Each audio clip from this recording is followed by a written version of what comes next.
केली स्मरण होय सकळ विद्यांचे अधिकरण तेची बंधू श्री चरण श्री गुरूंचे ते नमस्कारुने आता नमामि सद्गुरुं शांतं सच्चिदानंद विग्रहं पूर्ण ब्रह्म परानंदं मेषं आळंदी वल्लभम् ओ नमो ज्ञानेश्वरा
जन्म मोहे दीजियो श्री वृंदावन कवास वृंदावन कवास वृंदावन कवास जय जय राधा रमण जय जय नवल किशोर जय गोपी चित चोर प्रभु जय जय माखन चोर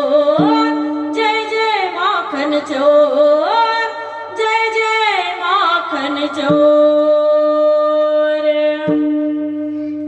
आइए हनुमंत विराज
चिंतन सेवा जी चालू आहे ते शिव महापुराण कथा शिव पर्व, कारण हे हप्ता शिव पर्वाचा आहे माऊली.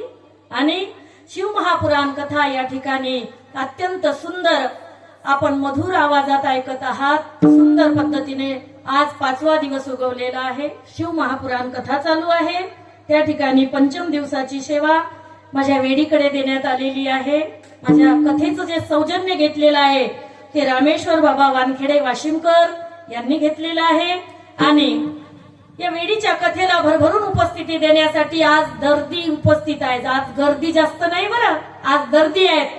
आणि दर्दी असे आहेत की ज्यांना राजहंसासारखं मोत्याचा चारा खाण्याची सवय आहे, ज्यांना शुद्ध ज्ञान घेण्याची सवय आहे, ज्यांना शुद्ध ज्ञानेश्वरी शुद्ध गाथा ज्यांना आवडते ते दर्दी या ठिकाणी उपस्थित आहेत. त्या दर्दीमध्ये अंजनकर काका, त्या दर्दीमध्ये माझे बबन बाबा दहात्रे, त्या दर्दीमध्ये माऊली दादा, त्या दर्दीमध्ये गजानन मुंगळा, गजानन केळे मुंगळा आणि दादा सदाशिव दादा पांगरीकर.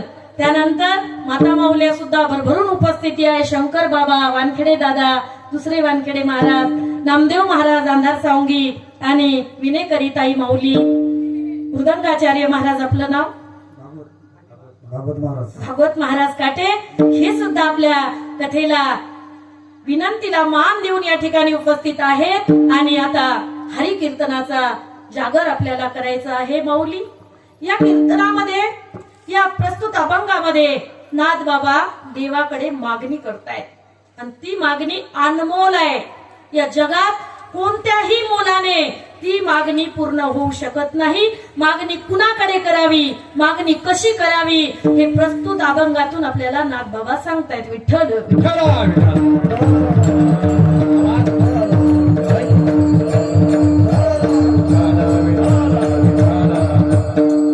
आणि विशेष म्हणजे ज्यांनी कार्यक्रमाचं आयोजन केलेलं आहे ते डॉक्टर अमोल जगदीश जागृत या महान महात्म्यांनी या ठिकाणी सिद्धेश्वराचा जागर करण्याचं ठरवलेलं आहे.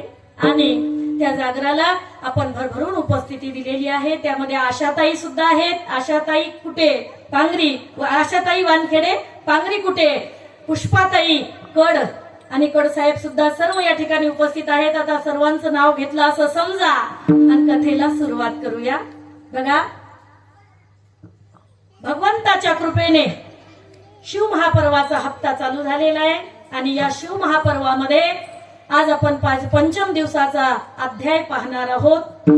या कथेमध्ये, या कीर्तनामध्ये आपल्याला शिव तत्व काय आहे ते जाणून घ्यायचं आहे. परमात्मा सच्चिदानंद रूपाय विश्व उत्पत्त्यादि हेतवे तापत्रय विनाशाय श्री कृष्णाय वयम नमः. श्रीकृष्ण आणि महादेव हे काही वेगळे नाहीये, देव एक आहे. सर्व एक सांगण्यासाठी संत या भूमीवरती आले आणि संतांनी आपल्याला हरिपाठाद्वारे, आपल्याला मंत्राद्वारे उपदेश केलेला आहे. सबका माली एक है, सर्वा घटी राम देहादेही एक. एकाचा तत्वाचा बोध देण्यासाठी संत आलेले आहेत. तरी आपण भेदाभेदामध्ये पडलेलो असताना आपल्याला संत त्या भवसागराच्या पार काढतात आणि भेद आणि अभेदाच्या बाजूला करून आपल्याला परमात्म्याची शिव तत्व सांगत असताना भक्ती कशी करावी यासाठी बोध करतात. विठ्ठल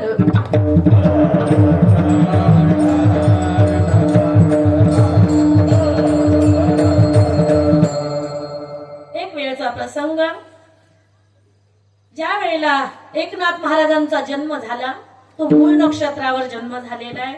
आणि मूळ नक्षत्रावर जे मूल जन्माला येतं ते आई वडिलाला घातक असतं किंवा ते जनतेला घातक असतं किंवा ते स्वतःसाठी घातक असतं. त्यासाठी मूळ नक्षत्रावरती संतांनी जन्म घेऊन दाखवला आणि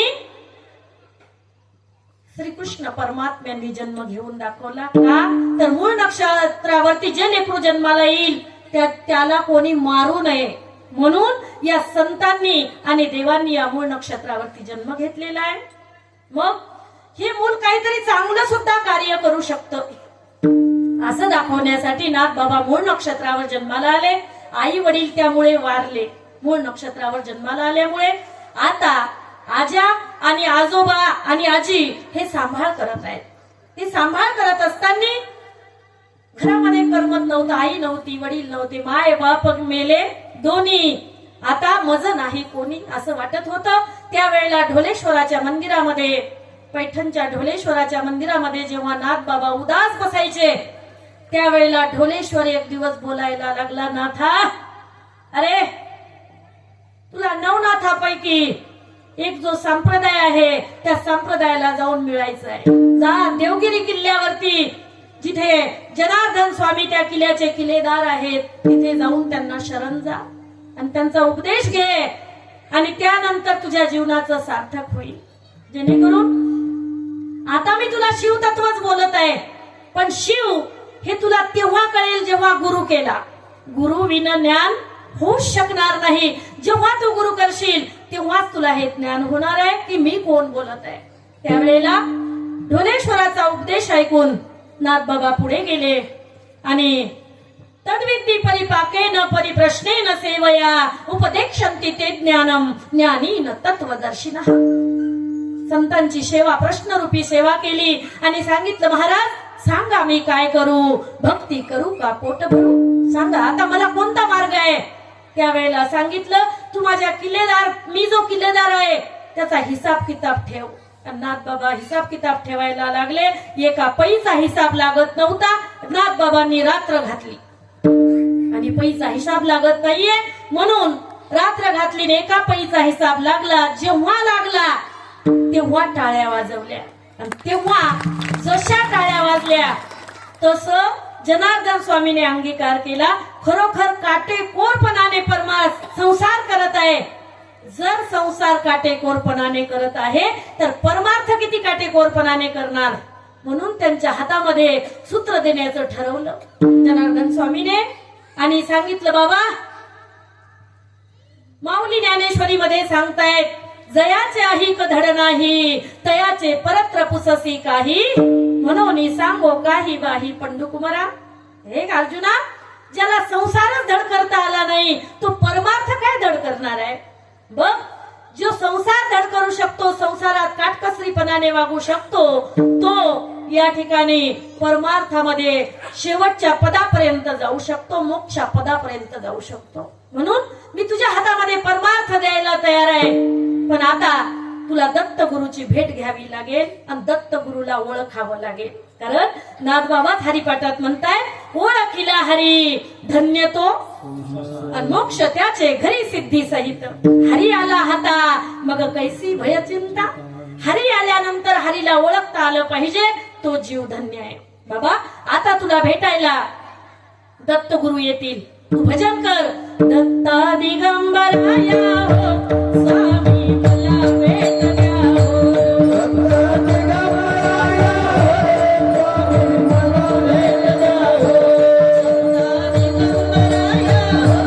स्वामी मला भेट द्या हो. दत्ता दिगंबराया हो स्वामी मला भेट द्या हो. दत्ता दिगंबराया हो स्वामी मला भेट द्या हो. दयाळा मला भेट द्या हो. स्वामी मला भेट द्या हो. मला भेट द्या हो. स्वामी मला भेट द्या हो. मला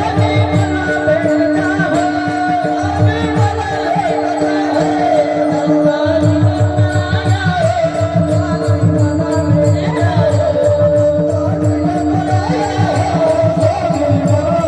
हो. स्वामी मला भेट द्या दिगंबरा श्रीपाद वल्लभ दिगंबरा. दिगंबरा दिगंबरा श्रीपाद वल्लभ दिगंबरा.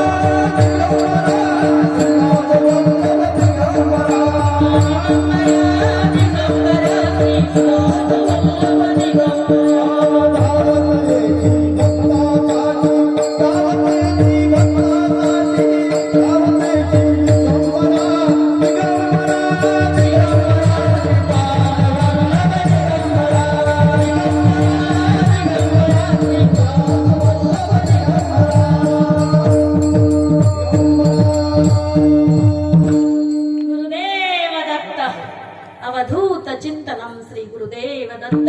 गुरुदेव आले, पण आले कोणत्या वेशात? मुघल वेशात आले आणि घोड्यावरती बसून आलेले आहेत. ओळखायला आले नाही, पण सद्गुरूने सांगितलं हेच देव आहेत, ओळख. त्यावेळेला सद्गुरूवरती अत्यंत विश्वास आहे आणि त्यावेळेला त्यांच्याकडे दर्शन तर घेतलं, पण दत्तगुरु सोबत 4 कुत्र्या असतात, 4 कुत्र्या. त्या कुत्र्यांचं दूध काढायला सांगितलं आणि दूध काढून त्यामध्ये काला केला प्रसाद, दही भाताचा खिचडी काला आणि प्रसाद केला. आणि आता जनार्दन स्वामी आणि दत्तगुरु एकात खात आहेत. त्यावेळेला एकनाथ महाराजांना तो प्रसाद दिला. कारण प्रसादे सर्व दुःखानाम, प्रसादाने सर्व दुःखाची शांती होते माऊली. तो प्रसाद दिला, पण मनामध्ये विकल्प आला की कुत्रीच्या दुधातला प्रसाद कसा खायचा. आता सांगा, कुत्रीच्या दुधातला प्रसाद आपण तरी खाऊ का? नाही खाणार. पण कुत्र्या कोण आहेत? 4 वेदांच्या 4 श्रुती आहेत. त्या 4 श्रुती दत्तगुरूच्या सोबत फिरत असतात. 4 वेदांचं गाठोडं दत्तगुरूच्या हृदयात आहे.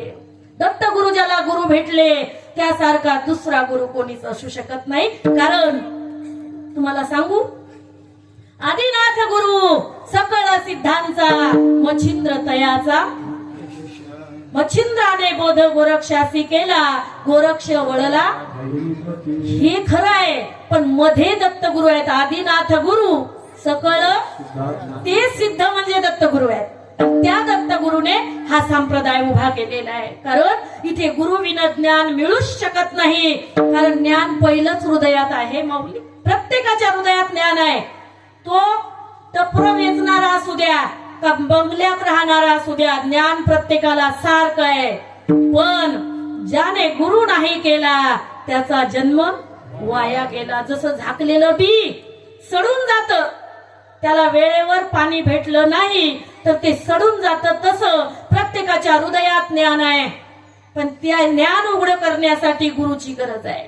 म्हणून मोठके गुरुमुखे उदय जत दिसे आणि हृदयी स्वयंभूची असे, प्रत्यक्ष फाऊ लागे जैसे अपयसे नि माऊली म्हणताय. कानी जे पेरिले डोळा ते उगविले, व्यापक भरिले तोची हरी, कर्म उपासना ज्ञान मार्गी झाले, हरिपाठी आले सर्व मार्ग. मग काय कर, नित्य प्रेम भावे, हरिपाठ गाये, हरी कृपा होय तयावरी. आता काय सांगायचं, झाला हरिपाठ बोलणे येथुनी, एका जनार्दनी हरी बोला. एकनाथ महाराजांचा, जनार्दनांचा एकनाथ महाराज म्हणतायत आता हरीच बोला, आता काहीच बोलायची गरज नाही. कारण कलियुग केवल नामधारा, सुमिर सुमिर नर उतरहि पारा.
सुमिर सुमिर नर उतरहि पारा. कलियुगा माझी करावे कीर्तन, तेने नारायण देईल भेटी. आता तुम्ही म्हणाल ताई तुम्हाला कीर्तन येते, आम्हाला येत नाही. हे कीर्तन नाही, नामाचं संकीर्तन, जे सोपं साधन आपल्याला तुकोबाराय सांगताय. नाम संकीर्तन साधन पै सोपे, जळतील पापे जन्मांतरीचे. नामाचं संकीर्तन करा. सद्गुरु जे नाम आपल्याला देतील ते नाम तुम्ही घ्या. आणि ते नाम घेतल्यानंतर अधिकार असा येईल की तुम्ही देवाकडे मागणी मागू शकता. महागातल्या महाग वस्तूची मागणी. प्रस्तुत अभंगामध्ये नाथबाबा त्याच वस्तूची मागणी मागतायत की जी वस्तू कोणाला मिळणारच नाही. कारण परमात्मा सर्वांना सर्व देतो, पण परमात्मा फक्त प्रेम देत नाही. माऊली माहितीये, प्रेम अत्यंत दुर्लभ वस्तू आहे. विनेकरीला प्रेम अत्यंत दुर्लभ वस्तू आहे माऊली.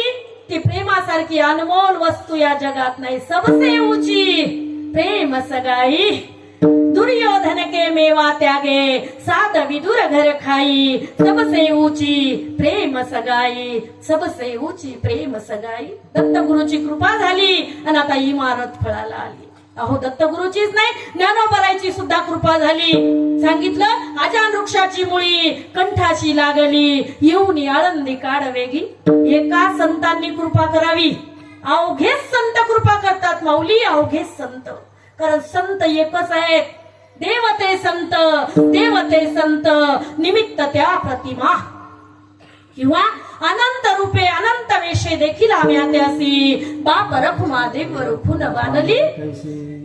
आता हा देवच आहे. देवच संत होऊन येत आहे. देव आई आहे. देव बाप आहे. बाप म्हणजे देव आहे. संत म्हणजे आई आहेत. आई कधी घराला सोडून जात नाही. ती जर गेली तर घरात धिंगाणा झाल्याशिवाय राहत नाही. तसं ही दुनिया म्हणजे देवाचं घर आहे आणि आई म्हणजे संत आहेत. संत येत आहेत आणि इथं आपल्याला सावरण्याचं आपल्याला चालीरीती लावण्याचं काम करतायत माऊली. कारण संत जर नसते तर आपल्याला काय खावं काय प्यावं कसं राहावं हे कळालं नसतं. संत आहेत म्हणून आपण शिस्तीत आहोत. अहो जे प्राणी मांस खातात ते मांस आपण खातो. आपल्याला कळत नाही की काय खावं आणि काय नाही खावं. आपण कर्मयोनीत आहोत. आपलं कर्म बनत असतं. केले कर्म झाले त्याची भोगा आले उपजले मेले. आपण कर्मयोनीत आहोत. आपलं कर्म बनतं. आपण जर एका बोकड्यात पावभर हिस्सा टाकला तरी सुद्धा बोकड्याचा जन्म निश्चित झाला आपला. का झाला तर आपण कर्मयोनीत आहोत. आपल्याला काय खावं हे कळालं पाहिजे. म्हणून संत सांगतायत बाबा दारू गांजा मत पियो यारो अक्कल गुम हो जाती है.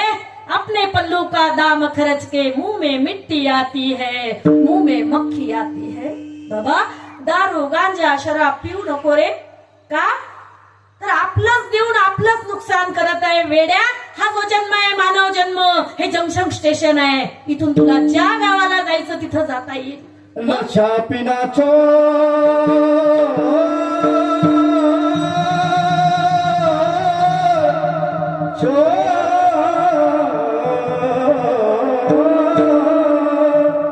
नशा पिना चोर तेरा कभी बनेगा. नशा पिना चोर तेरा कभी बनेगा. ओ मेरी बात तोड़ बंदे मेरी बात तोड़. मेरी बात तोड़ बंदे मेरी बात तोड़. नशा पिना चोर तेरा कभी बनेगा. मेरी बात तोड़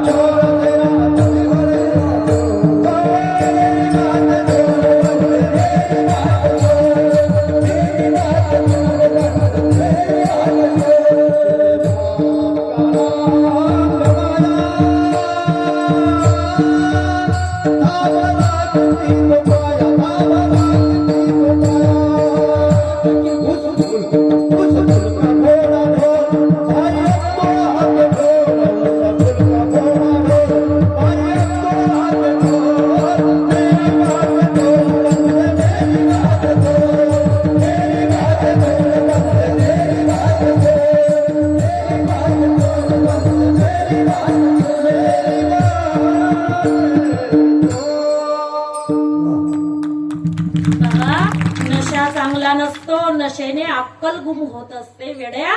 ती काही करू नको हे सांगण्यासाठी संत आलेले आहे. आणि संत स्वतःला संत कधी म्हणत नाही. ते दुसऱ्यांना संत करतात.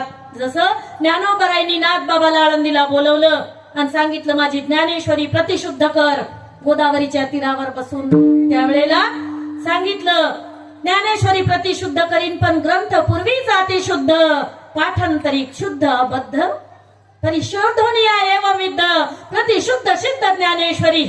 ही ज्ञानेश्वरी अशी आहे ब्रह्म साम्राज्याची ही दीपिका आहे.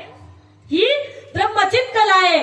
मग हिला मी शुद्ध करू कसं. त्यावेळेला ज्ञानेश्वरी जो वाचेल गाथा जो वाचेल तो संत बनणार आहे. म्हणून हे कारस्थान आहे ज्ञानोबरायचं. आता ज्ञानेश्वरी प्रतिशुद्ध केली गोदावरीच्या तीरावरती शके 1576 तारण नाम संवत्सरी एका जनार्दने अत्यादरी गीता ज्ञानेश्वरी प्रतिशुद्ध केली. आणि त्यावेळेला असं ज्ञान झालं की देव समोर येऊन उभा राहिला गोदावरीच्या तीरावरती. आणि जो कोणी ज्ञानेश्वरी वाचेल त्याला ज्ञानाचं धन मिळत असतं. माऊली मी नाही ज्ञानोबा राय ज्ञानेश्वरी सांगतायत. मन काया वाचा जो सेवक होईल येचा तो स्वानंद साम्राज्याचा चक्रवर्ती करी. बाबा जो मन काया आणि वाचेने या ज्ञानेश्वरीची सेवा करेल त्याला आनंदाच्या गादीवरचा चक्रवर्ती सम्राट मी बनवत असतो. मग तू फक्त हे ज्ञानेश्वरीचं कार्य केलेलं आहे. आता तू सांग तुला काय पाहिजे माग. तुला ज्ञान पाहिजे देऊ ज्ञान देऊ. त्यावेळेला महाराज म्हणतायत मला नकोय तुझं ज्ञान देवा. मला जर ज्ञान द्यायचं असेल त्याआधी मला भक्ती आणि तुझं प्रेम दे. देवाचं प्रेम एवढा अनमोल आहे माऊली की देवाच्या जवळ राहणाऱ्या 16,108 पत्न्या आहेत त्यांना सुद्धा देव कळाला नाही. त्यांना जर कळाला असता तर वेगळे वेगळे घर बांधून मागितले नसते. सोन्याची नगरी निर्माण करायला लावली नसती. कारण देव फक्त एकाला कळाला. देव भक्ताला कळाला आणि भक्त देवाला कळाला. बाकी कोणीच कोणाला कळालं नाही. अहो जिथं ब्रह्मदेव भुलतायत जिथं इंद्रदेव भुलतायत तिथे बाकीच्यांची काय उद्बत्ती लावता. इंद्रदेव भुलले ब्रह्मदेव भुलले आणि गोपाळ गाई वत्स चोरून नेले. त्यावेळेला त्यांना सुद्धा भ्रांती झाली. पण आता इथे परमात्मा आलेला आहे आणि परमात्म्याला मागत आहेत भक्ती प्रेमाविन ज्ञान नको देवा अभिमान नित्य नवातया माझी. बाबा कोरड्याला जर तू ज्ञान दिलं आणि भक्तीन प्रेम माझ्या हृदयात झरा नसेल तर मग त्याचा मला अहंकार येईल. आणि अहंकार आला तुका म्हणे वाया आणि अहंकार गेला तुका म्हणे देव झाला. मग अहंकार मला येऊ देऊ नको. कारण नामदेव महाराजांनी आधीच वळण बांधून ठेवलेलं आहे. नामदेव महाराज म्हणतायत अहंकाराचा वारा न नको राजसा माझी या विष्णुदासा. 2-3 अभंग आले तर एवढा अहंकार येतो आपल्याला काय सांगू बाबा. एवढा अहंकार येतो की माझ्यासारखा स्वर तुला नाहीच असं वाटते. म्हणजे अहंकार आला की त्या व्यक्तीचा खल्लास होतो. म्हणून देवा मला अहंकार येऊ देऊ नको. त्याआधी मला जर तुला ज्ञान द्यायचं असेल तर मला भक्ती आणि प्रेम समजावून दे. प्रेम काय असतं ते मला सांग. त्यावेळेला परमात्मा खाली बसले गोदावरीच्या तीरावरती बसले आणि सांगतायत नाथा माझं प्रेम एवढं दुर्लभ आहे एवढं दुर्लभ आहे की ते प्रेम फक्त एका व्यक्तीला कळालं. तिचं नाव म्हणजे राधा आणि उलट केलं तर रा. जिचं धारामध्ये रूपांतर आहे जी नित्य प्रेमाची धार आहे ती राधा माझी गोलोक वासिनी जी राधा आहे तिला हे प्रेम कळालेलं आहे. आणि ती या भूमीवरती येत असते आणि निरंतर राधा राणी इथे प्रेमाचा झरा फोडून देते. कारण अमृताचा निर्धरू प्रसवे जयाचा जठरू तया शुधा तृष्णेचा आडधरू बाधे केवी विठ्ठल विठ्ठल.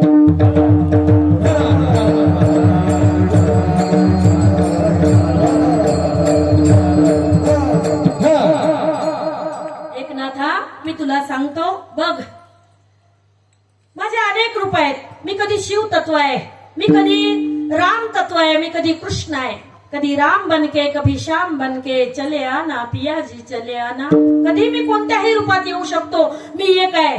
माझा निर्गुण निराकार रूप आहे आणि मला माझ्यापर्यंत कोणीच येऊन पोहोचू शकत नाही. मला जाणण्यासाठी कोणीच योग्य नाही. मग काय झालं. पहिले कोठेची नव्हते काही चंद्र सूर्य तारा नाही अवघे शून्यची होते पाही कानोबा तेरे तेरे तेरे. बाबा तिथे फक्त एक शून्य रूपी प्रकाश आहे. ओंकार रूपी तत्वातून त्या शून्याचे बिंब पाझळत आहेत. त्यातून काही जीव निर्माण होत आहेत. पण तिथे एक ढालगज निर्माण केली. तिने एवढी ख्याती केली. ही जी ढालगज आहे ही मी माया निर्माण केली माया. आणि या मायेच्या मध्ये संसार मांडला आणि या मायेमध्ये सर्व गटकाळ्या खातायत. कारण भव नदीचं पाणी रे गड्या मोठ ओढीत भल्या भल्या पोहणाऱ्याला उलट पाडीत. हे भाऊ नदीचं पाणी प्रत्येकाला ओढत आहे आणि प्रत्येक जण जीवामध्ये त्या मायेमध्ये पिचत आहे तो. त्याला वाटते माझ्या मुलासाठी किती करून ठेवू, किती करून ठेवू. या हवेमध्ये जे पडतायत ते सर्व वायाला जात आहेत आणि जे उलटे पोहतायत, उलटे जे इकडं चालले मायेत वाहून चालले ते मायेतच चालले, पण जे उलटे येत आहेत ते संत आहेत, ते संत आहेत. उलटे येत आहेत इकडं आपण जमा करू करू ठेवतो, एवढी संपत्ती करतो जतन आणि लावितो पोराशी भांडण. पण तुकोबर आहे 400 एकरावरती तुळशी पत्र ठेवतायत का? उलटे पोहतायत. मासुळीच्या पिलाला उलट पोहता आलं पाहिजे नाथा, आणि जर जो उलटा पवेल तोच माझ्यापर्यंत पोहोचेल. कारण मायेचा ओघ खूप लंबा आहे रे. कारण अजब झटका माये का डुबाया परमार्थ सबका. अजब झटका माये का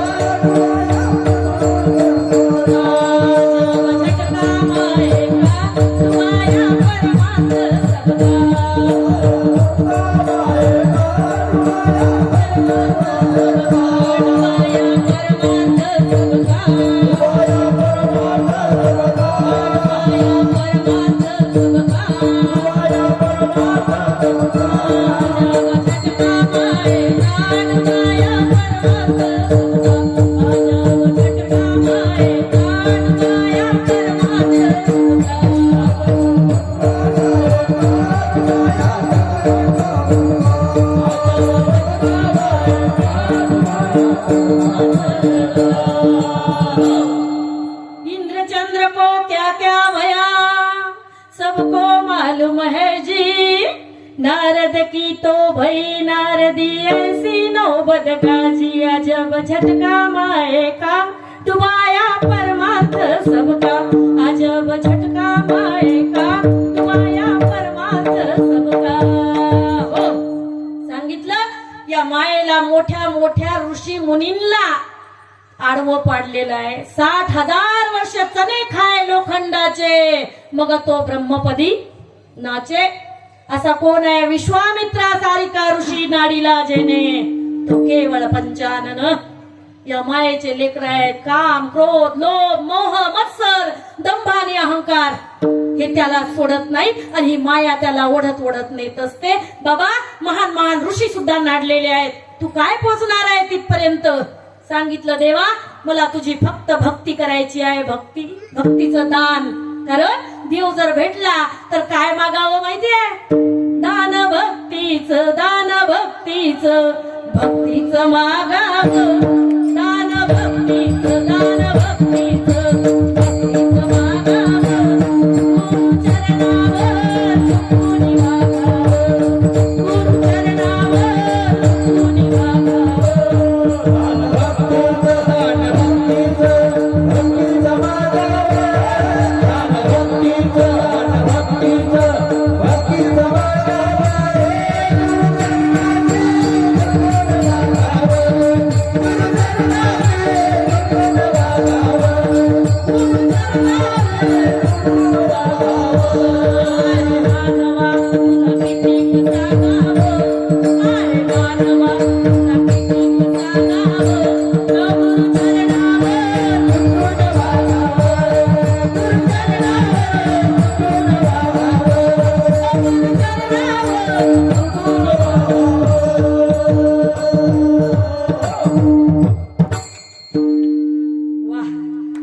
भक्तीचं दान भक्तीचं, भक्तीचं मागावं.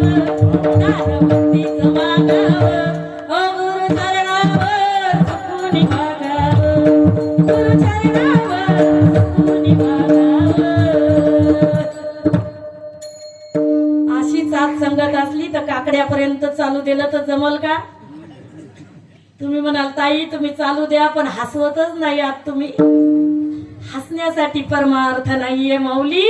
बरी नव्हे थट्टा, भल्या भल्या अशी लावला बट्टा अशी ही थट्टा.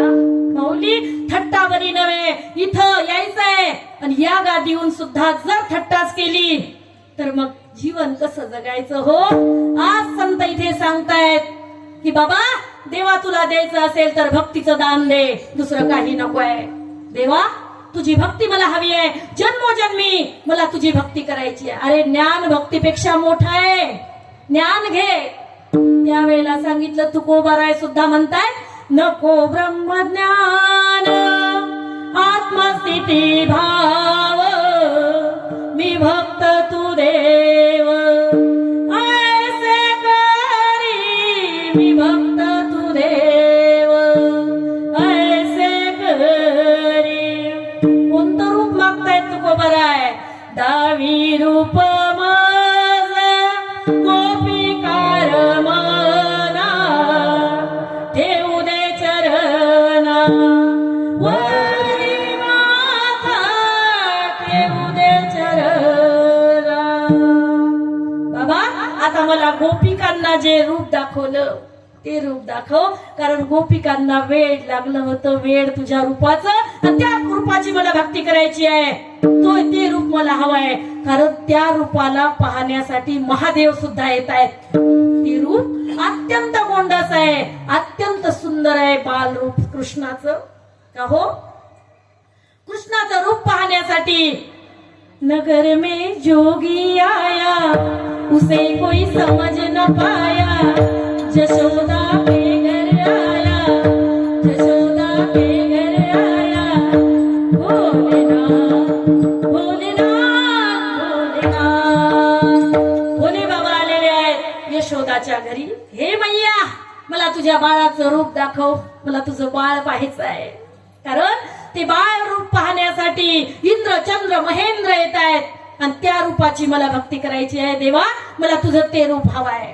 कारण ज्या रूपाने गोपिकांना वेड लावलं, वेड जी गोपिका इकडं बासरी वाजली की इकडं डोळ्यातलं काजळ भांगात भरलं, डोळ्यातलं काजळ ओठाला लावलं, भांगातलं कुंकू डोळ्यात भरलं, आणि आता चालली मै भुली घर जाने बाट. बाबा मी घरी जाण्याला बोलली, असं ते रूप मला तुझं दाखव. तेव्हा मला ते रूप हवंय. त्यावेळेला सांगितलं, नाथा मी तुला भक्ती देतो, ज्ञान देतो, पण प्रेम मागू नको. माझ्या प्रेमाच्या लायकीचं फक्त एकच व्यक्तिमत्व आहे, ती म्हणजे राधा राणी, गोलोकवासी राधा. जी राधा माझ्यासोबत गोलोकात राहते. आणि त्यावेळेला तिने विचारलं की देवा सांगा, तुम्हाला 16,108 पत्नी आहेत, पण त्यापैकी तुम्हाला कोणती पत्नी जास्त आवडते हो? त्यावेळेला देवांनी सांगितलं, मला माझी रुक्मिणी खूप आवडते, रुक्मिणी. त्यावेळेला राधा राणीने मुख मोडलं आणि उठून गेली बंगईवरून. त्यावेळेला परमात्म्याने तिला धरलं आणि तिचा पदर धरून ओढला आणि सांगितलं, राधे बस इथे. किती आवडते तुला सांगतो, माझी पत्नी मला रुक्मिणी किती आवडते ती सांगतो. त्यावेळेला विचारलं, सांगा किती आवडते? त्यावेळेला सांगितलं की मी तिच्यावरती एवढं प्रेम करतो की जेवणात जर मीठ नसलं तर जेवण रुचकर लागत नाही, एवढी मिठासारखी मला ती आवडते. त्यावेळेला विचारलं, मग सत्यभामा किती आवडते? सत्यभामा मला गोडा इतकी आवडते, गोड जे पदार्थ गोड जेवणात असतात आणि त्यावेळेला आपलं भरपूर जेवण होतं, तेवढी मला सत्यभामा आवडते. त्यावेळेला ते म्हणतायत, राधा राणीने विचारलं, राधा राणी म्हणत आहे, रुक्मिणी मिठाई एवढी आवडते, सत्यभामा लाडवा एवढी आवडते, म्हणजे साखरा एवढी आवडते, आणि मी किती आवडते हो? त्यावेळेला सांगितलं, अगं राधा, तू आणि मी हे दोन नाहीयेत. मीठ नसलं तर जेवण होईल, ज्वारीची भाकर, आणि दूध असलं तर जेवण होईल. कदाचित लाडू पेढा जिलेबी नसली तर जेवण होईल, पण तू जे मला आवडते ती माझ्या आत्म्यातलं रूप तू आहेस, तू माझी भक्ती आहेस, तू माझं ज्ञान आहेस, तू माझं समाधान आहेस, तू माझं प्रेम आहेस. मग तुम्हाला एवढी आवडते की जेव्हा कुठेच काही नव्हतं तेव्हा मीच माझ्यातून एक शक्ती निर्माण केली आणि त्या शक्तीशी मी प्रेम करत आहे. कारण मी देव एवढा उंच आहे, एवढा प्रभू भावे तेने संपुष्टी राहावे. मी एवढा मोठा आहे की देव पाहण्यासाठी एवढं उंच कोणी येऊ शकत नाही. म्हणून तर तुकोबाराय म्हणतात, देव पहा हो देव पहा, उंच स्थळी उभे राहा. तुम्ही उंच स्थळावर उभे राहा, तेव्हा तुम्हाला देव दिसेल. आणि या ते देव पाहायला आता एवढ्या उंचीवर कोणी पोहोचूच शकत नाही, म्हणून मी राधाराणी तुझी निर्मिती केलेली आहे. तू आणि मी हे दोन नाही आहोत, हे आपण एक आहोत. म्हणून मला तू किती आवडते हे सांगता येणार नाही. आणि ते प्रेम जे राधाराणीनं प्राप्त केलं तेच प्रेम मला द्या असं नाथबाबा अभंगाच्या प्रथम भक्ती प्रेमाविना ज्ञान नको देवा. भक्ती प्रेमाविना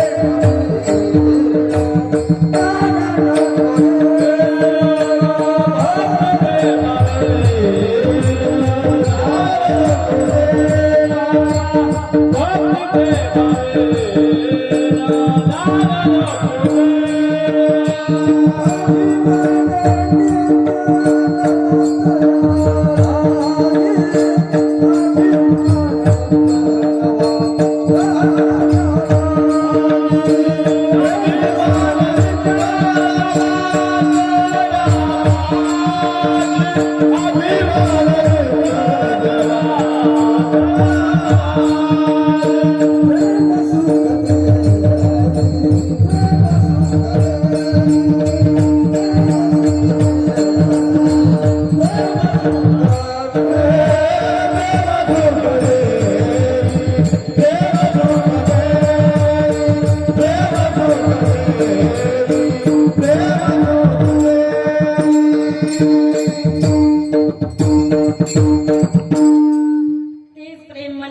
परमात्मा, मला दुसरं काही नको आहे. बाबा मला जर द्यायचं असेल तर तेच प्रेम दे. कारण जर प्रेमाविन मी जर दुसरं काही घेतलं प्रेमाच्या शिवाय तर अभिमान नित्य नवा उभा राहील, नित्य नवा अभिमान मानवर काढेल. अभिमान आला की जीवाला वाया जायला वेळ लागत नाही. भक्तामध्ये अग्रगण्य असणारा महादेवाचा भक्त कोण आहे? रावण एक नंबरवर भक्त होता, एक नंबरवर. रावणानं जे स्तोत्र केलं ते आता सुद्धा बऱ्याच जणाला पाठ नाही. कारण तांडव स्तोत्र असं केलेलं आहे रावणाने की त्या रावणाचं तांडव स्तोत्र जर वाचलं तर महादेव प्रसन्न होती. एवढा अग्रगण्य भक्त आहे माझा. पण तिथं अभिमान आला, अभिमान अहंकार आला आणि तुका म्हणे वाया गेला. भक्तीतून घसरला आणि पाय त्या रावणा कैसे झाले. तुकोबाराय म्हणतात वासनेच्या हरी नको जाऊ मना. पाय त्या रावणा कैसे झाले. त्या रावणाची कशी गती झाली.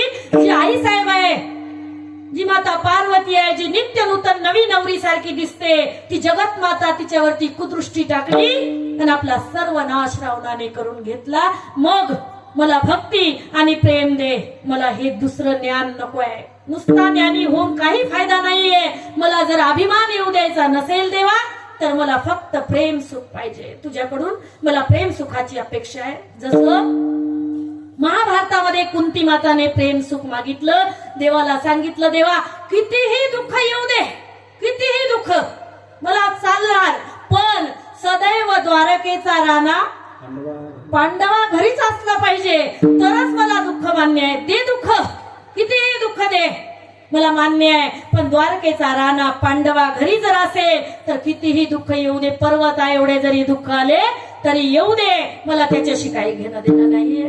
अत्यंत तपस्विनी जी माता कुंती आहे त्या कुंतीने हे प्रेम मागितलं हो देवाला. का हो तर कुंतीचं सुद्धा आदल्या जन्माचं खूप पुण्य आहे. तेव्हा ही पृथा म्हणून पृथ्वीवरती जन्माला आली आणि तिच्या पोटी जो पहिला पुत्र आलेला आहे त्याचं नाव कर्ण. कर्ण पहिला पुत्र. कुंती सांगते रे धर्माला कर्ण पांडव रे पहिला. हा कर्ण पांडवामध्ये अग्रगण्य आलेला आहे. त्या पांडवाला, त्या कर्णाला आता इथं नाथ बाबाला कथा सांगतायत. परमात्मा सांगतायत अरे ज्याला महादेवांनी जे 11 ज्योतिर्लिंग आहे केदारनाथ, त्या ठिकाणी केदारनाथाच्या ठिकाणी एक राक्षस तप करत होता. राक्षस, आणि तो राक्षस तप करत असताना तो सहस्त्र कवच नावाचा दैत्य झाला. कसा झाला? त्याने महादेवाचा जप केला, महादेवाचा, आणि महादेवाचा जप केला आणि शिव भोळा चक्रवर्ती त्याचे पाय वाचे वदता शिवनाम तयान बाधी क्रोध काम. मनामध्ये भगवंताच्या नामाचा जप करत आहे आणि भोळ दैवत तात्काळ प्रसन्न झालं आणि जप चालू आहे.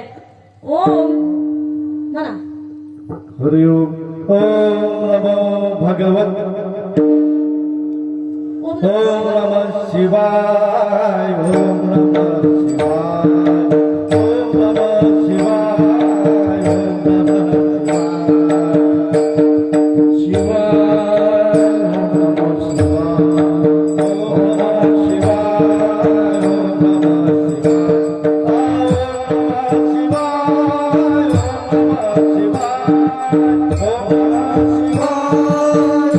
नमः शिवाय ओम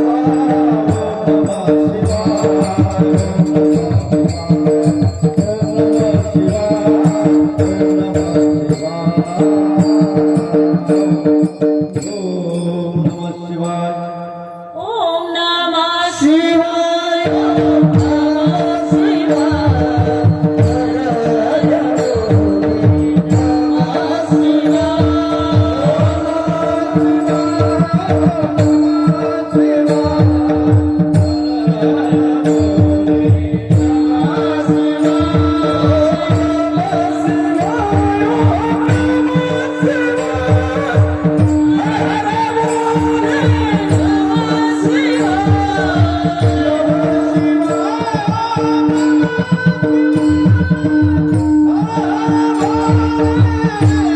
नमः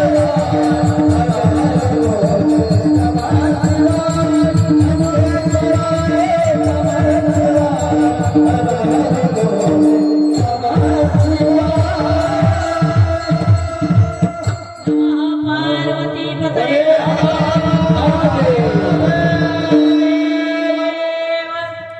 असा जप केला आणि त्यावेळेला तात्काळ शिव तत्व पुढे उभं राहिलं. त्यावेळेला ती सहस्त्र कवच विचारू लागला, देवा मला असं वरदान दे की मी कशानेच मेलो नाही पाहिजे. त्यावेळेला विचारला, अरे बाबा हे मृत्यू लोक आहे, या मृत्यू लोकामध्ये इथे आल्यानंतर मरावत लागणार आहे, कारण येथ उरू नाही आले अवतार येरते पामर जीव किती.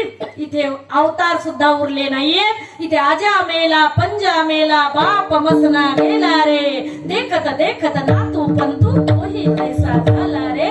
उठा उठा जागा पाठी गयाले मोठे, पंढरी वाचुनी तुझा ठाव नाही कोठे. बाबा इथं आजा मेला पंजा मेला बाप बसला गेला, इथं सर्वांना मरावं लागतं, म्हणून मरणाच्या व्यतिरिक्त दुसरं काही माग.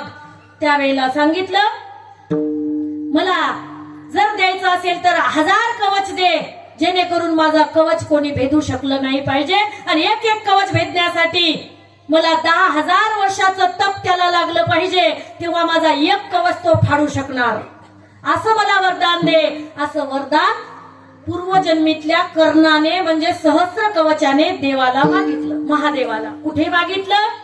केदारेश्वर जे ज्योतिर्लिंग आहे हिमालयामध्ये, तिथे खाली बद्रीनाथ नावाचं क्षेत्र आहे, त्या क्षेत्रावरती तपश्चर्या केली आणि त्या ठिकाणी ते मागितलं. त्यावेळेला देवांनी सांगितलं, तथास्तु, तुला 10,000 वर्ष तप केल्याशिवाय तुझा एकही कवच कोणी भेदू शकणार नाही. पण असं सांगितलं आणि इकडं विष्णू देवाच्या डोक्याला टेन्शन आलं, कारण दैत्याला वरदान देणारे महादेवच आहेत. महादेव भोळा आहे आणि भोळा देव वरदान देऊन देतो आणि देवाला डोक्याला झेंडूबाम लावावी लागते. कोणाला? नारायणाला. नारायणाचं डोकं सर्व देव पिटवत आहेत. देवा हा दैत्य या ठिकाणी मातलेला आहे, धरणीला याचं ओझं झालेलं आहे. हंसरूपी ब्रह्मा, उपदेशी श्रीहरी, चतुश्लोकी चारी भागवत. अहो दैत्य जर इथे निर्माण झाले तर या ठिकाणी भक्ती कोण करायची, प्रेम कोण करायचं. आणि हे दैत्य पृथ्वी बुडवायला पाहतायत. देवा तुम्ही ताबडतोब काहीतरी निर्णय घ्या. त्यावेळेला देवाने निर्णय घेतला, चल आता एक आपल्यामधून एक नर काढला आणि हा परमात्मा नारायण नर नारायण रूपाने गेले आणि त्या बद्री क्षेत्रामध्ये 2 पर्वताच्या रूपाने तपाला बसले. आणि त्या पर्वताच्या रूपाने तपाला बसले. त्या ठिकाणी महादेव आले आणि महादेवांनी सांगितलं, बाबा इथे तुम्ही तप करा आणि एक दिवस जर इथं बद्रीच्या क्षेत्रावरती तप केलं किंवा जप केला बद्रीच्या क्षेत्रावरती तर 10,000 वर्ष तप केल्याचं पुण्य तुम्हाला इथं लागणार आहे. म्हणून आता एक दिवस एक तपाला बसायचा आणि एकाएकाने त्याच्याशी युद्ध करायचं. दैत्य मातलेलं आहे, युद्ध चालू आहे. एक दिवस नर तप करत आहे, एक दिवस नारायण तप करत आहे. नर युद्ध करत आहे, नारायण तपाला बसलेला आहे. असं त्या ठिकाणी चालू आहे. आणि मग त्या ठिकाणी देवांनी त्याला मारण्यापर्यंत मजल गेली. आता त्याचा एकच कवच राहिला. 9,999 कवच भेदले. आता त्याच्या अंगावरती एकच कवच राहिला आणि जो चिलखत त्याच्या अंगामध्ये तो कवच आहे आणि कानामध्ये कुंडल आहे. त्यावेळेला त्याला समजलं की आता आपण मरणार म्हणजे मरणार. आणि तो जसा पळायला लागला तसा सूर्यदेवाला जाऊन मिळाला आणि सूर्यदेवाला नमन केलं. आदित्यस्य नमस्कारू ये कुर्वन्ति दिने दिने जन्मांतर सहस्रेषु दारिद्र्यम न उपजायते. हे सूर्यनारायणा मला तू शरण दे जेणेकरून माझ्या मनामध्ये कधी वाईट भावना आता निर्माण होऊ नये, नाहीतर मी मरतो. त्यावेळेला सूर्यनारायणाने त्याला अभय दिला आणि आपल्या पाठीशी घातलं. त्यावेळेला नारायण आणि नर त्यांच्याकडे गेले. सूर्यनारायणाला सांगितलं, हा दैत्य मातलेला आहे, धरणीवर याचं ओझं झालेलं आहे, म्हणून तू याला सोड, मला याला मारायचं आहे. त्यावेळेला सांगितलं, नको यांना मारू नका देवा, मी पण देवच आहे, सूर्य सुद्धा देवताच आहे.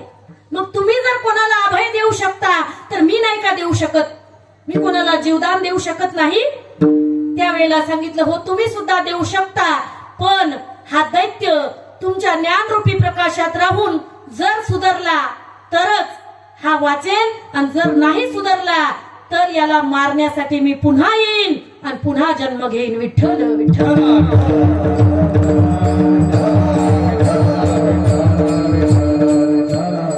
त्यावेळेला कुंती माता आता दुर्वास मुनीचं जी तप करत होते, दुर्वास मुनी या कुंती मातांच्या वडिलाकडे कुंती भोज राजाकडे येते झाले. आणि त्यावेळेला कुंती भोज राजांनी कुंतीला सेवा दिली की बाबा तू मुलगी आहे, 16 वर्षाची कन्या आहेस, तू या मुनीची सेवा कर आणि दुर्वास मुनीची सेवा केल्यानंतर मेवा तर हमखास मिळणार आहे.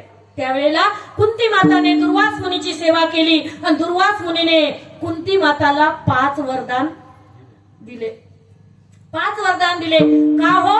तर तिथे कुंती माताने मनाचं लावलं नाही. कुंती माताने सांगितलं, जे महाराज तुम्हाला पसंत आहे, जे माझं भविष्य जाणून तुम्ही वरदान देणार आहात तेच वरदान मी घ्यायला तयार आहे, मला दुसरं कोणतं वरदान नको आहे. कारण आपल्याला मागताच येत नाही, काय मागावं हे आपल्याला कळतच नाही. एक लोटा जल आणि सब समस्या का हल. आपण तिथे जातो आणि या मायेतलं काहीतरी मागून येतो, पण कुंतीने मायेतलं काहीच न मागता त्या संतांवरती भार घातला. तुका म्हणे माझे तुम्हा संतावरी ओझे, आणि संतावरती ओझ घातलं. संतांनी 5 वरदान दिले. 5 वरदान दिल्यानंतर त्या ठिकाणी पहिलं वरदान अविश्वासाने कुंती माताने अल्लडपणाने मंत्र जपला आणि सूर्याचा मंत्र जपला. सूर्यदेव आले आणि त्याला मुलगा दिला, तिला मुलगा दिला. तो पहिला मुलगा म्हणजे कर्ण झाला आणि तो कर्ण सूर्यापासून झाला. म्हणून त्याच्या पोटामध्ये त्याच्या पाठीशी जो घातला होता तो वीर्य रूपात राहिला आणि त्यावेळेला त्याला कवच आणि कुंडल जन्मताच त्या लेकराला आले.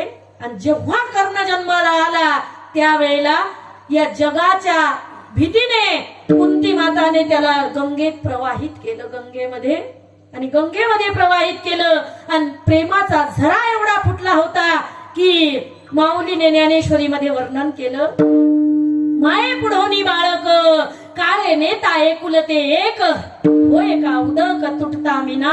मीन म्हणजे मासुळी, उदक म्हणजे पाणी. पाण्यातून जशी मासुळी काढावी तसं आई तरफडायला लागली आणि प्रेमाशिवाय नुसती रडत होती. त्या आईला ते प्रेम एवढं दुर्लभ होतं की त्या प्रेमाशिवाय आता तिला या जगातलं काहीच आवडत नव्हतं. तसं प्रेम मला तू दे, असं महाराज अभंगाच्या दुसऱ्या चरणात. प्रेमाविने प्रेम सुख दे,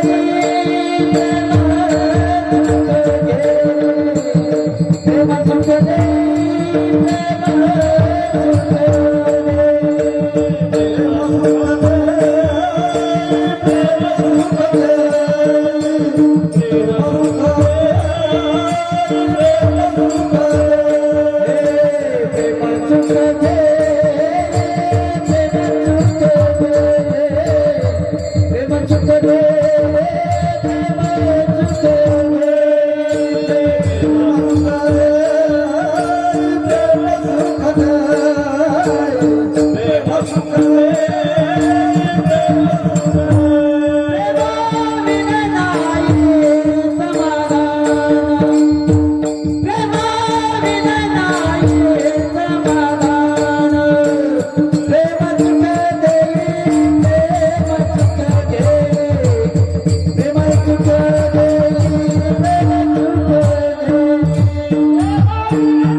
कुंती माताला जर म्हटलं ते लेकरू सोड आणि त्याच्या बदल्यात तुला काहीही देतो तर ती घेईल का?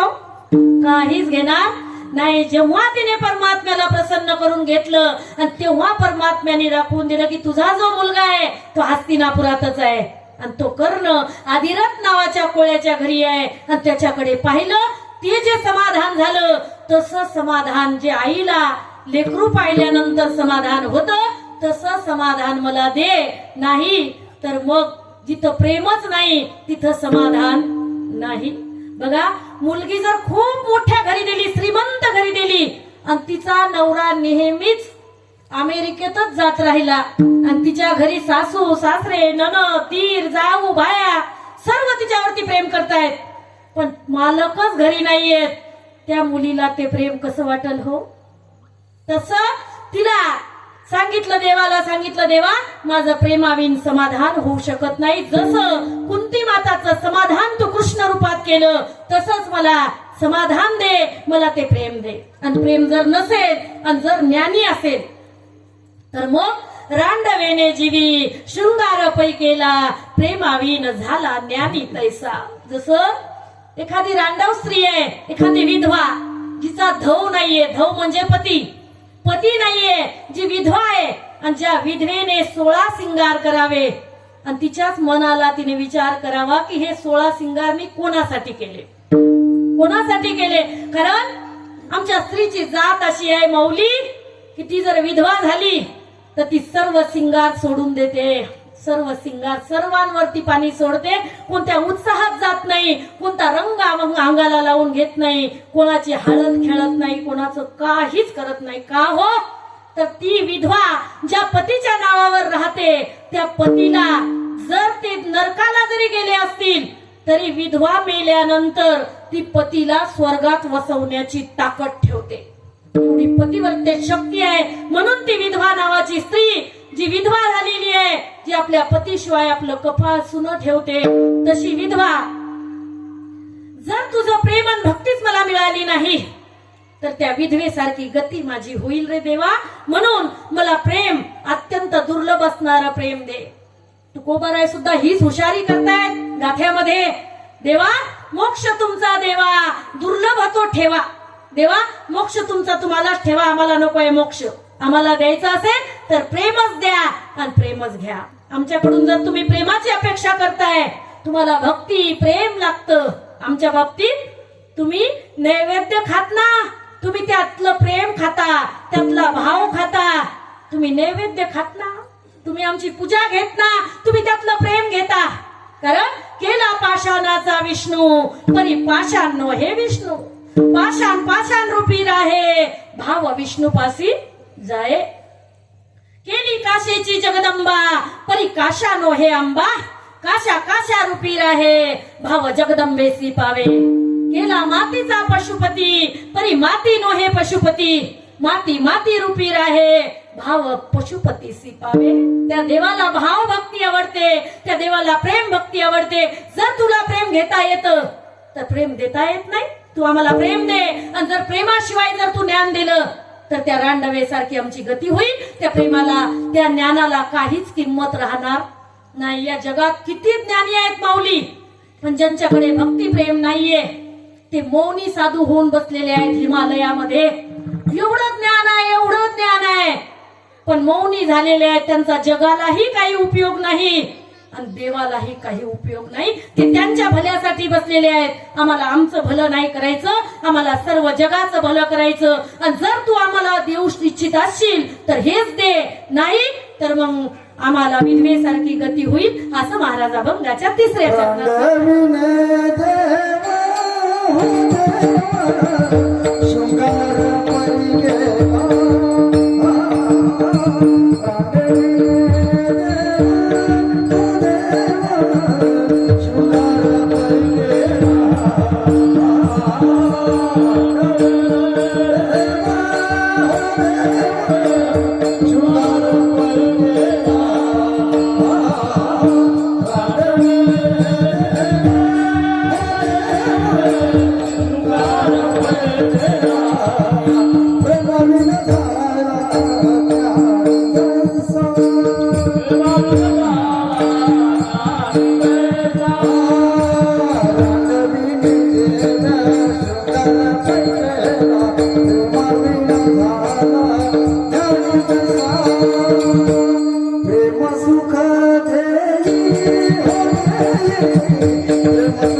रांडवेने जीवी शृंगार पै केला, प्रेमाविन झाला ज्ञानी तैसा. हे देवा, द्यायचं असेल तर प्रेम दे आणि प्रेम घे. प्रेमाशिवाय इथे काहीच कशाला अर्थ नाहीये. किती बिल्डिंग असू द्या आणि त्या बिल्डिंगीत एकमेकांच्या विषयी प्रेम नसू द्या, काही फायदा नाही. झोपडीत जर प्रेम असल तरी ती झोपडी अत्यंत दुर्लभ आहे. माऊली, अशी झोपडी असावी की ज्यामध्ये परमात्म्याचं नित्य नामस्मरण असावं आणि देवाचं देवाची आणि संतांची एरझार असावी आणि त्या ठिकाणी प्रेम असावं. या झोपडीत माझ्या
प्रेमाची संस्थापना करणारं गीत आहे. या ठिकाणी परमात्मा येत असतो.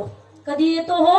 यदा यदा हि धर्मस्य ग्लानिर्भवति भारत अभ्युत्थानमधर्मस्य तदात्मानं सृजाम्यहम्.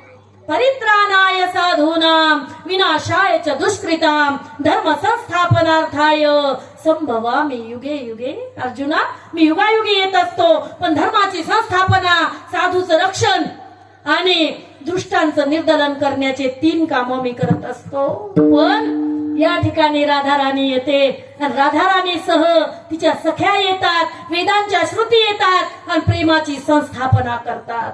प्रेम एवढं गोड आहे, एवढं गोड आहे की त्या प्रेमासारखं दुसरं काही गोड नाहीये. माऊली 6 महिन्याची रात्र केलेली आहे आणि गोकुळामध्ये, वृंदावनामध्ये सुख मिळत आहे. सुख, प्रत्येक जीवाला सुखी करण्याचा विडा परमात्म्याने उचललेला आहे आणि रास क्रीडेचा डाव मांडलेला आहे. रास क्रीडेचा त्यावेळेला बासरी वाजवली परमात्म्याने आणि त्यावेळेला आहारे सावरिया कैसी वाजवली वाजवली रे मुरली.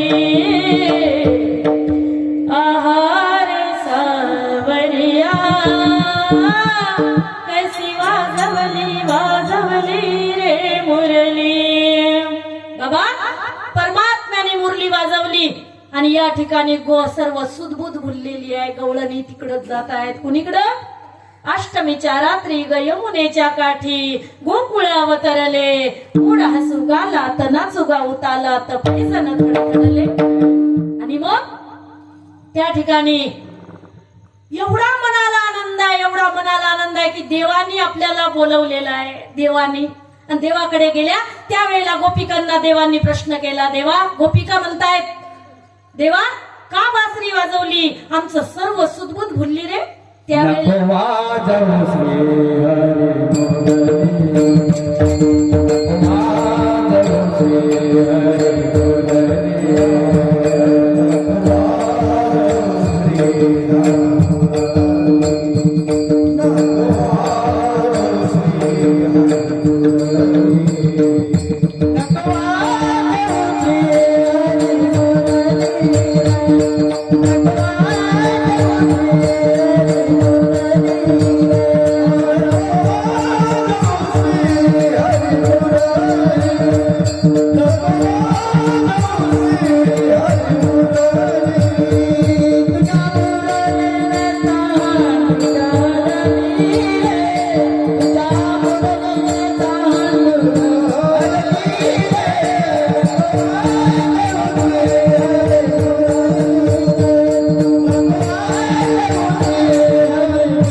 काय इथे बोलवतो. त्यावेळेला सांगितलं, बस झालं संसार संसार खेळणे, चला आता परमानंदामध्ये काला करायचाय, जीव शिवाचा ऐक्य करायचंय, चला या.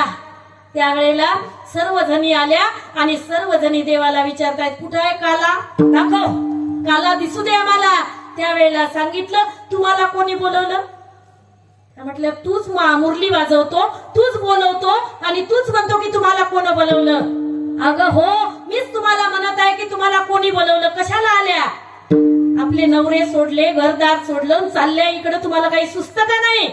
त्यावेळेला त्या म्हटल्या, देवा खरा जो परमपती आहे, परम आत्मा जो आहे तो कोण आहे रे? सांग. खरा जर पती असेल आणि त्या पतीची पतिव्रता, त्या पतीच्या शिवाय काही खात पित नसल, त्या पतीला विचारल्याशिवाय कोणतं कार्य करत नसल, आणि जर तो पती बाहेर गावी गेला, त्या पतिव्रतेनं जर विचारलं की महाराज आता तुमच्याशिवाय मी कशी राहू, त्यावेळेला त्या पतीने एक फोटो द्यावा आणि सांगितलं, या फोटोला विचारायचं आणि तेव्हाच जेवण करायचं, पतीला चारायचं या फोटोतल्या आणि तेव्हाच जेवण करायचं, असं जर त्या पतीने सांगितलं आणि ती पतिव्रता जर त्या फोटोची सेवा करत असेल आणि खरोखर जर तिचा पती बाहेरून आला असेल आणि ती जर दरवाजा बंद करून पतीची सेवा करत असेल, भोजन चारण्याचं काम करत असेल, तर मग खऱ्या पतीने आवाज दिला तर तिने जायचं का फोटोचीच सेवा करायची? दरवाजा उघडायचा का फोटोचीच सेवा करायची? हे तू सांग.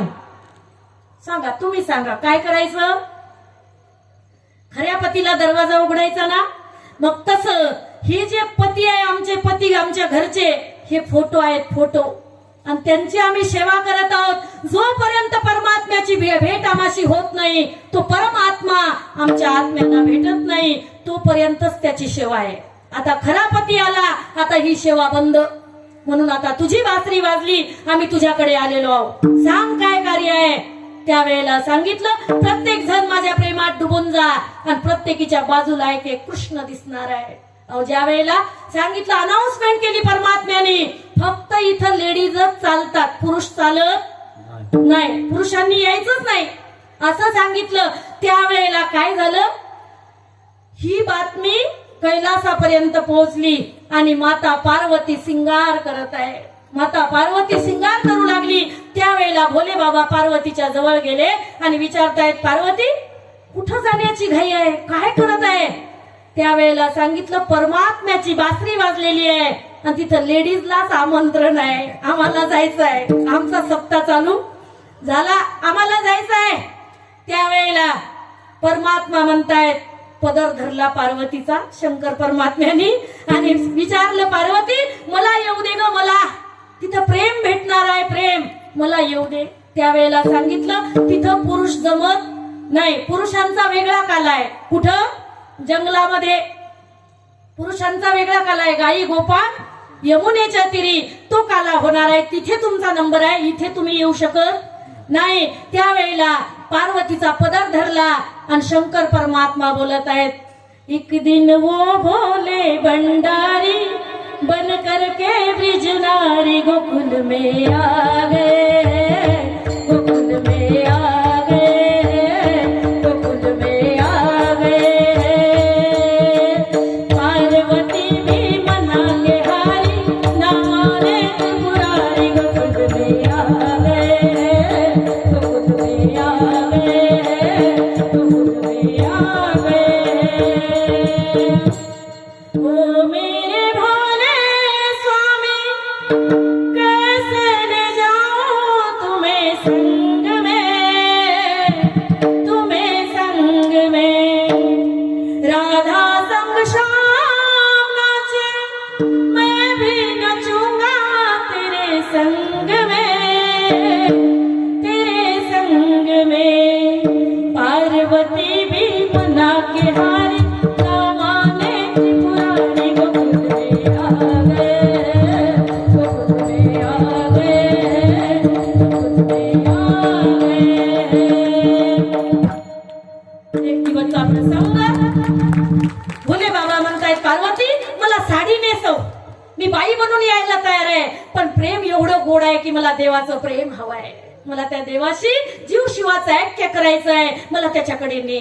त्यावेळेला सांगितलं, माहिती आहे भोले बाबा, एकदा जर पुरुषाने साडी नेसली तर त्याला 6 जन्म हिजड्याचे घ्यावे लागतात. हे माहिती आहे का? माहिती नाही. त्यावेळेला भोले बाबांनी नियमच तोडून टाकला. भोले बाबा म्हटले, मग हा नियम आता आजपासून लागूच होणार नाही. जो कोणी परमार्थात साडी नेसेल त्याला हिजड्याचे जन्म घ्यायचं काम नाही. कलापतीत जो कोणी साडी नेसेल त्याला हिजड्याचे जन्म निश्चित ठरलेले आहेत. भोले बाबांनी नियम मोडला आणि आता साडी नेसली. साडी नेसल्यानंतर भोले बाबाला पार्वती माता म्हणत आहे, भोले बाबा अहो तुम्ही साडी नेसताय, पण हे जे तुमचे भूषण आहेत हे काढून टाका, ही विभूती अंगाला लावू नका, आणि ही जी दाढी आहे तुमची दाढी, भोले बाबाला दाढी एवढी प्रिय आहे, दाढी आणि मिशी ती तुम्हाला काढून टाकावी लागेल. भोले बाबा म्हणतायत, पार्वती अगं माझी दाढी अशी धरली तर नाही का जमणार, दाढी मिशी अशी धरली तर.